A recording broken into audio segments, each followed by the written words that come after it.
ఇజ్రాయెల్పై కాకుల గుంపు ఒకటి దండయాత్ర చేసిన మాదిరిగా తిరుగుతుంది.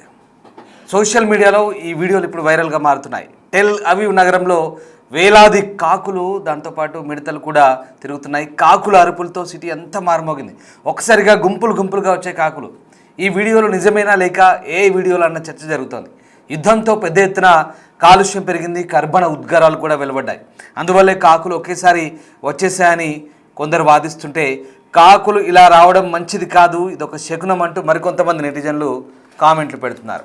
ఏదేమైనా ఇజ్రాయెల్ నగరమైనటువంటి టెల్ అవీవ్పై వందల సంఖ్యలో పక్షులు అక్కడ తిరగడం, ఆ వీడియోలు ఇప్పుడు పెద్ద ఎత్తున వైరల్గా మారుతున్నాయి. ఈ వైరల్ ఫుటేజ్లో వేలాది కాకులు టెల్ అవీవ్ నగరంపై వలయాలుగా తిరుగుతూ ఆపై వెళ్ళిపోతుండడం కనిపించింది.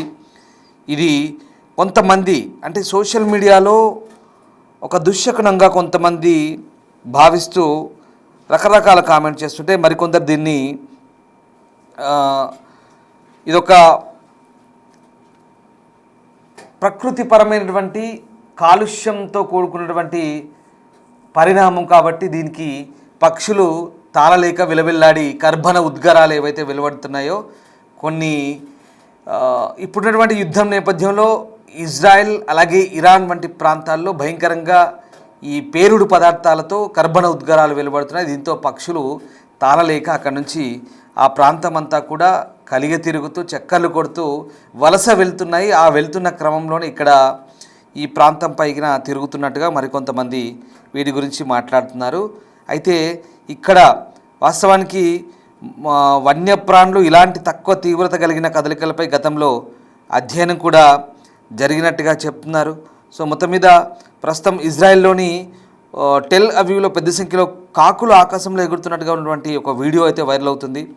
ఇది కొంతమంది పౌరులను భయాందోళనకు గురి చేసిన పరిస్థితి కనబడుతుంది. అయితే ఈ వీడియో యొక్క క్రెడిబిలిటీ అయితే ఇంకా నిరూపించలేదు. ఇదంతా అసలు నిజమైన వీడియోనా లేదా ఏ వీడియోనా? ఇటీవల కాలంలో వాస్తవానికి లేదా ఆర్టిఫిషియల్ ఇంటెలిజెన్స్కి అంటే కృత్రిమంగా తయారు చేసిన వాటికి ఏమాత్రం తేడా లేకుండా పోతుంది. ఇది నిజంగా నిర్ధారణ కాని వీడియో. బట్ ఇదంతా కూడా ఏ వార్తా సంస్థ కానీ ఎక్కడ ఎవరు దీన్ని పెద్దగా ప్రసారం చేయలేదు, పట్టించుకోలేదు. కేవలం ఇన్స్టాగ్రామ్లో లేదా ఫేస్బుక్లో, ట్విట్టర్ లాంటిలో కొంతమంది యూజర్లు దీన్ని పోస్ట్ చేసి దీన్ని కాస్త భిన్నంగా దీన్ని పోర్ట్రేట్ చేస్తున్న పరిస్థితి మనకు కనబడుతోంది. అయితే ఈ ధృవీకరించిన ఈ వీడియో ఏదైతే ఉందో, టెల్ అవీవ్ మీదుగా ఆకాశంలో వందలాది కాకులు ఎగురుతూ కనిపిస్తున్నాయి. సోషల్ మీడియా వినియోగదారులు, కొంతమంది సోషల్ మీడియా యూజర్స్ ఎవరైతే ఉన్నారో ఈ వీడియోను షేర్ చేసుకుంటూ వాళ్ళ ఆందోళన వ్యక్తం చేస్తున్నారు. దీన్ని ఒక ముప్పుగా అంటే రకరకాల అభిప్రాయాలను వ్యక్తం చేస్తున్నారు. కొంతమంది అయితే దీన్ని అశుభ సంకేతంగా భావిస్తున్నారు, బైబిల్కి సంబంధించిన అశుభ సంకేతంగా. మరి కొంతమంది ఏమో ఇదొక దుశ్శకనంగా, విపత్తుకు ప్రతీకగా కొంతమంది భావిస్తున్నారు. సో ఇవన్నీ కూడా భిన్నమైన అభిప్రాయాలు. ఇదంతా కూడా ఒక రకమైనటువంటి రకరకాల ఊహాగానాలకు సంబంధించినటువంటి వార్త. వాస్తవానికి ఈ వార్త గురించి, ఇలాంటి విషయాల గురించి మీకు చెప్పడం ద్వారా ఒకటే క్లెయిమ్ చేస్తున్నాం. ప్రధానంగా వ్యూవర్స్ అడ్వైస్ ఏం చెప్తున్నామంటే, ఇలాంటి వార్తల గురించి మీకు చెప్పే ముందు మూఢనమ్మకాల విషయంలో ఖచ్చితంగా ప్రోత్సహించే అంశాలు అయితే కావు ఇవి. ప్రధానంగా ఆయా ప్రాంతాల్లో జరుగుతున్నటువంటి పరిణామాలు, దానికి వన్యప్రాణులకు సంబంధించి వాతావరణ కారణాలు కావచ్చు లేదా ఇతరత్ర అంశాలు కావచ్చు, అక్కడ ఉన్నటువంటి కొంతమంది స్థానికులు, ఆ పౌరులు, నెటిజన్లో స్పందిస్తున్న తీరును ఉన్నదున్నట్టుగా మేము మీకు చూపించే ప్రయత్నం చేస్తుంది తప్ప ఇక్కడ వేరే మూఢనమ్మకాలు కానీ ఇతరత్ర అపనమ్మకాలను ప్రోత్సహించే ఉద్దేశం అది కాదు. ఇది వ్యూవర్స్ అడ్వైస్ చెప్తున్నాం. ఎందుకంటే పశ్చిమాసియా ప్రాంతంలో చెలరేగుతున్న ఘర్షణ నేపథ్యంలో అక్కడ ఏది జరిగినా ఇప్పుడు ఎలాంటి పరిణామాలు చోటు చేసుకున్న ఒక వింతగా, విచిత్రంగా కొంతమంది దాన్ని పోర్ట్రేట్ చేసే ప్రయత్నం చేస్తున్నారు. ఇంతకీ ఆ కాకుల గుంపుకు సంబంధించిన వీడియో ఒకసారి చూద్దాం, చూసినాక మాట్లాడదాం.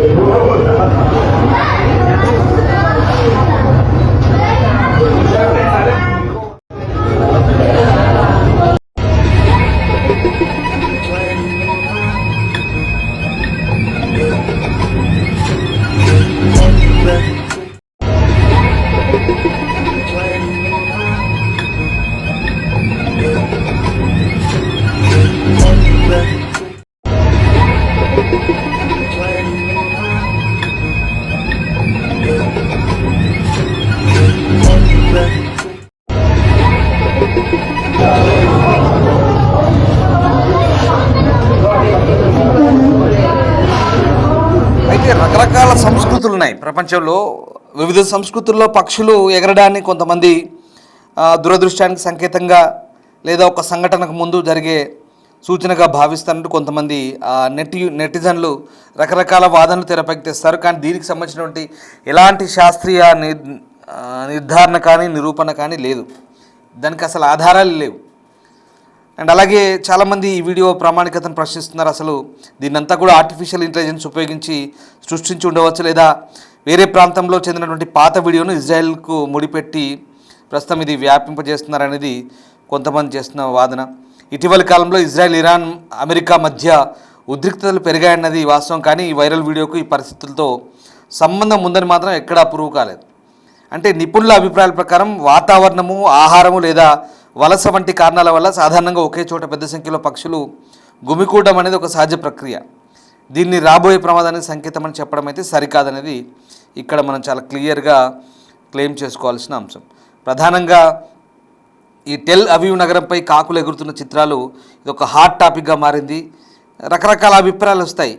సో ఇది ఒక సోషల్ మీడియాలో ట్రెండింగ్ టాపిక్గా మారడంతో, ట్రెండింగ్ టాపిక్ కావడంతో దీన్ని ఈ పోస్టులు విస్తృతంగా చాలామంది దృష్టిని ఆకర్షిస్తున్నాయి. ముఖ్యంగా మతపరమైనటువంటి ప్రతీకాత్మక వ్యాఖ్యానాలతో ఈ ఒక చర్చ లేవనెత్తున్నారు.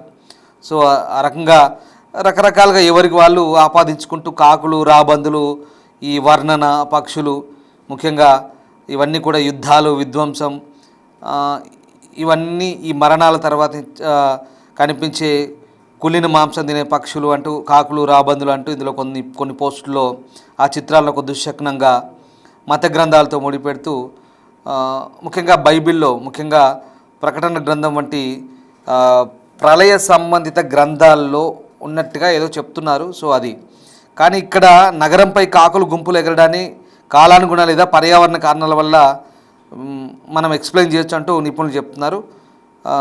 వాస్తవంగా ఈ ప్రాంతంలో కొనసాగుతున్న ఉద్రిక్తల కారణంగా ఇవన్నీ కూడా సోషల్ మీడియాలో ప్రస్తుతం వైరల్గా మారుతున్న పరిస్థితి మనకు కనబడుతూ ఉంది. సో ఏదేమైనా టెల్ అవీవ్పై ఈ కాకుల గుంపు ఏదైతే ఉందో దానికి సంబంధించి ఈ రకమైనటువంటి ఆసక్తికర వార్తలు రకరకాలుగా ప్రస్తుతం వ్యాప్తి చేస్తున్నారు. ముఖ్యంగా ఇది అక్కడ తమ పరిసరాలను మార్పులకు అనుగుణంగా మానవ కార్యకలాపాల ఉనికి లేదా దానికి తగ్గట్టుగా ఇవి రియాక్ట్ అవుతాయంటూ టెల్ అవీవ్ యూనివర్సిటీ కూడా ప్రస్తుతం చెప్తున్నట్టుగా తెలుస్తుంది. అంటే ఇజ్రాయెల్లో వసంత మాసాల్లో గూడు కట్టడం, పరస్పర చర్యలు పెరగడం వంటి కాకుల కార్యకలాపాలు కూడా సాధారణంగా కనిపిస్తాయంటూ టెల్ అవీవ్ యూనివర్సిటీ చెప్తోంది. సో ఈ రకంగా కూడా ఇవన్నీ కూడా డిఫరెంట్గా ఎవరికి తగ్గట్టుగా వాళ్ళు అన్వయించుకుంటున్నారు. సో భారీ సంఖ్యలో కాకులు ఆకాశాన్ని కమ్మేయడం కనిపిస్తుంది. స్థానిక సంభాషణలు దీన్ని తరచుగా పారిపోవడం లేదా ఆ ప్రాంతాన్ని విడిచి వెళ్ళడం అంటూ అన్వయిస్తుంటారు. సో ఇది పరిస్థితి. ఈ వన్యప్రాణులకు సంబంధించినటువంటి ఈ వ్యవహారం ఇదంతా కూడా చాలా భిన్నంగా ఉంది. మళ్ళీ చెప్తున్నాం, మేము వ్యూవర్స్ అడ్వైస్ మళ్ళీ చెప్తున్నాం, ఇది మనము మత గ్రంథాలను ముడిపెట్టో లేదా ఇతర అపనమ్మకాలను మనం దీన్ని స్ప్రెడ్ చేయడం కాదు. మిమ్మల్ని ఇలాంటి వార్తలు కూడా ఉంటాయా, ఇలాంటి అంశాలు కూడా యుద్ధాల సమయంలో ఇట్లా చర్చకు వస్తాయని మీకు చెప్పడం ద్వారా మీకు ఈ ఇన్ఫర్మేషన్ ఇవ్వడం ద్వారా మిమ్మల్ని అలర్ట్ చేయడమే మా ముఖ్య ఉద్దేశం.